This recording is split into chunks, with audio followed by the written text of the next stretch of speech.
Today I'm going to tell you the most important things you need to know about solar thermal power. This is another way to get electricity from our sun. You may be most familiar with PV, which is converting sunlight directly to electricity. Concentrating solar thermal power is doing this a little bit differently, where we're taking the sun's light and actually running a thermal power plant. So we've had ideas on how to do this for a long time. Here, I'm even showing you a picture of the first solar trough electric power plant that was built in Egypt in 1913. It was actually more of a concept for the electricity, but they did use it to pump water and do mechanical power. So they actually built this concentrating solar power facility to concentrate that solar energy and do productive work with it. So I want to give you a sense of terms. There's a lot of terms for this one technology. It's called solar thermal power, solar thermal electricity, concentrating solar power, or CSP is very common, although there have been times where CSP has been for concentrating solar photovoltaics. So there's a lot of confusion there, but you'll hear me refer to it as solar thermal power or concentrating solar power. So we've talked about already, there are many ways that we harness the solar resource. Indirect, where we're making use of light; direct, where we can create heat from that solar resource and just provide a heating service; solar PV, which is our biggest and fastest growing use of the solar resource for electricity production; and then what we're going to talk about today, which is solar thermal power. And you can see how different both the capacity and the energy supplied from solar thermal power is from the dramatically growing and already impactful solar photovoltaic. So we're really talking about a technology that has a long history, but is only providing a small percentage of the electricity production. So how small is that percentage in the world? It's about 0.05% of world electricity generation. In the US, it's 0.07%, and not a lot of growth going on in this area. The places that have the most concentrating solar power installed are the United States and Spain. And like I said, it's a technology that's been installed for a long time. So you can see the United States and Spain have kind of dominated this space for a long time, but it's not where the growth is taking place. Growth is happening in other parts of the world, like UAE, China, other places where they are continuing to add concentrating solar power. Concentrating solar power, unlike solar PV, can include thermal storage, so a storage capacity that is part of the facility. So I said these are thermal power plants, and so that sunlight is creating heat, and that heat can be stored so that you can extend the operation of the plant into the evenings after the sun has gone down. So when we first started installing concentrating solar power, that was one of the big advantages over PV. At the time, it was cheaper than solar PV, but it also had this thermal storage that gives you an extra 4, 6, 8 hours, depending on the thermal storage, to continue to operate your plant into the evening. And that tends to be a pretty valuable time to provide electricity service. Now, I will say that we are growing other ways to store electricity, like battery storage.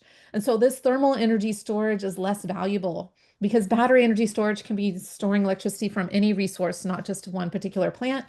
And so not only is the technology less efficient and less invested in than solar PV, the thermal storage, which was one of the advantages, is less of an advantage as we've seen growth and cost declines in battery energy storage. So I mentioned we've been doing this a long time in the United States. So this just give you perspective. In the early days, concentrating solar power was how we were using solar to produce electricity. So up until about 2010, concentrating solar power dominated the solar generation landscape.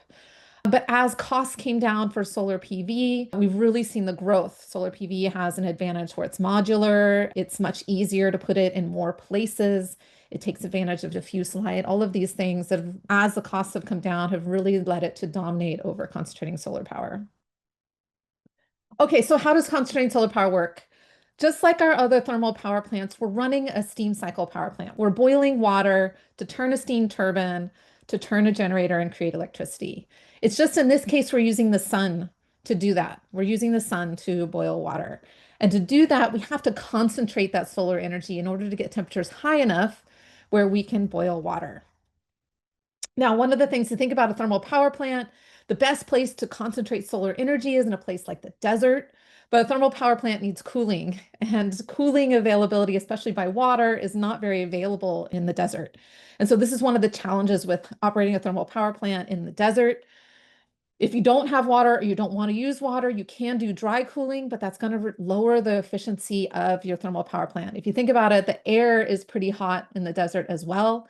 And so it's not that effective, both from a heat transfer standpoint and from a temperature standpoint of providing the cooling service for your thermal power plant. And how efficient your thermal power plant is really depends on how hot you're able to get your heat source and how cold you're able to get your cooling system. And so it's very hard to have a big differential on that in the desert. All right, so there's four main types of ways that we can concentrate solar power. And like I said, you're concentrating solar power. So what you're trying to do is you're trying to take sunlight rays and concentrate it onto a fluid or a solid or something to heat it up. And so the way we concentrate that up is mirrors. So those mirrors can take sunlight and reflect it onto either a single point or onto a single line to heat up the heat transfer fluid. And so there's kind of those two main ways. There's a point focus and a line focus. And then there's different ways of getting to that point focus and that line focus. The two biggest ways that we do it in the world are tower and parabolic trough. Parabolic trough has been used longest. We have the most installed capacity there, but the tower systems are actually where we're seeing a lot of the growth. So when we think about how technology has changed for concentrating solar power, we really started with these parabolic systems. Then we moved to more like tower, but both of these are still being installed. And then there is some interest in third generation or emerging systems where you might have a different heat transfer medium that allows it to have a higher temperature, increase efficiency, things like that. There's not a lot going on in these demonstration plants though. So let's talk about how each of them work. So let's start with the first one we started installing, which are these solar parabolic trough systems. This is what we saw in that 1913 picture in Egypt. So what you're doing is you have a curved mirror. It is taking the sunlight's rays. It is shaped in a very particular form so that any sunlight that's hitting it is going to be concentrated onto this pipe that runs down the center of those parabolic mirrors.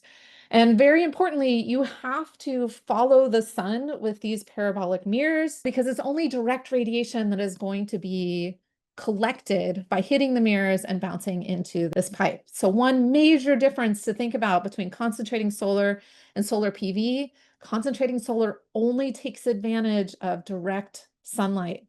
Solar PV can work on cloudy days. It can take advantage of diffuse light, reflected light, things like that.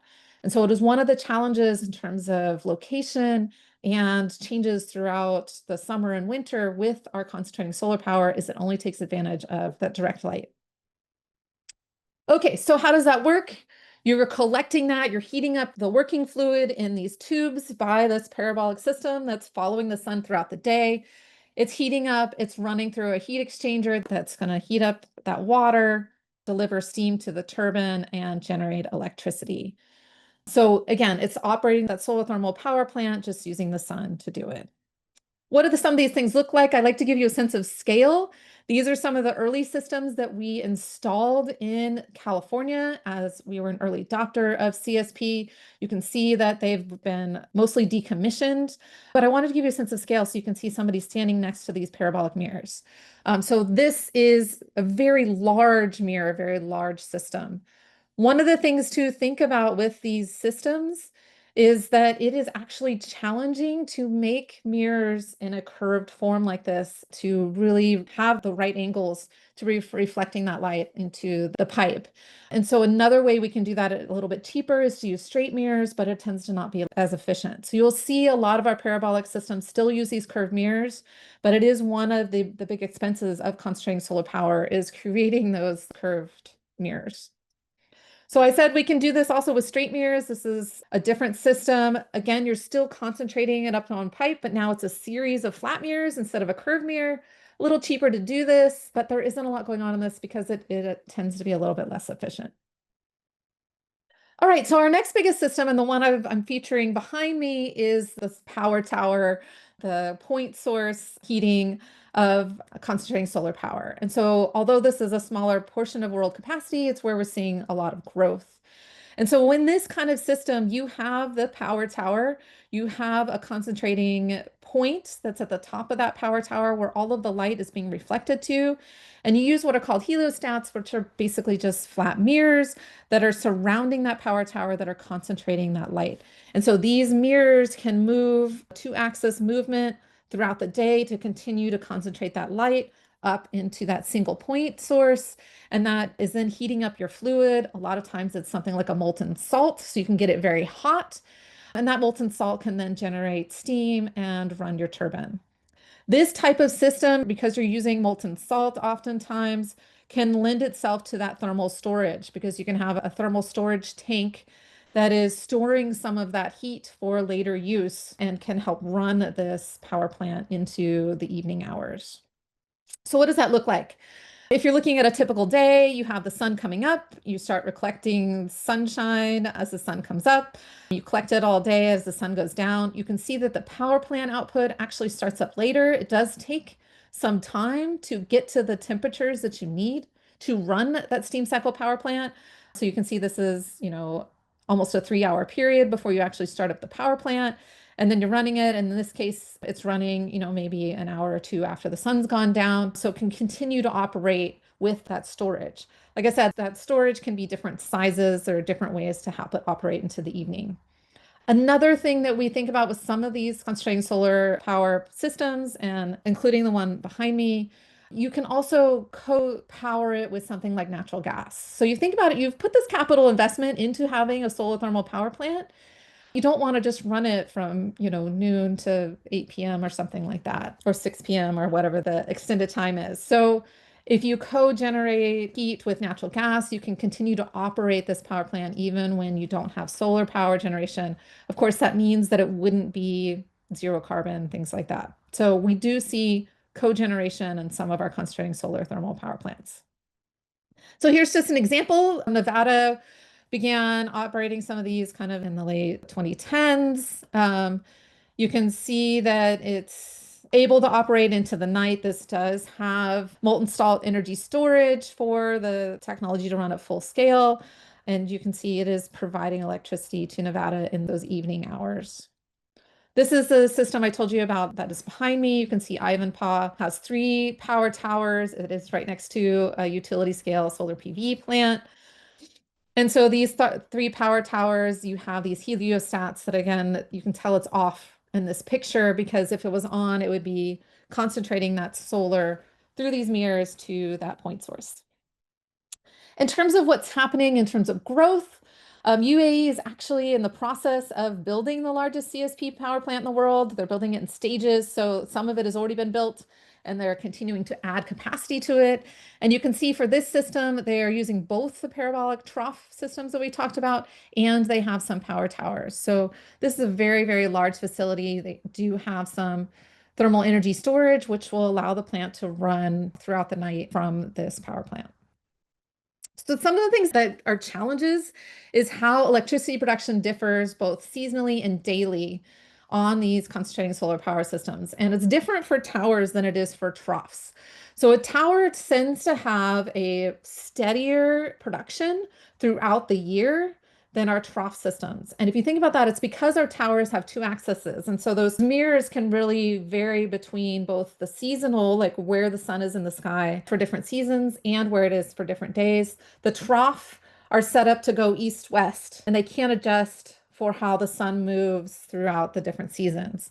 And so what you'll see is in the winter in particular, our trough systems really have low production, especially during the day, because the sun is lower in the sky and they're not able to get concentrating energy from that sun because of the direction the mirrors are facing.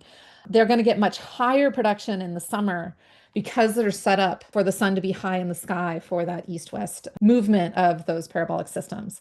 And so you can see how they really differ in terms of electricity production, in terms of time of year, and throughout the day.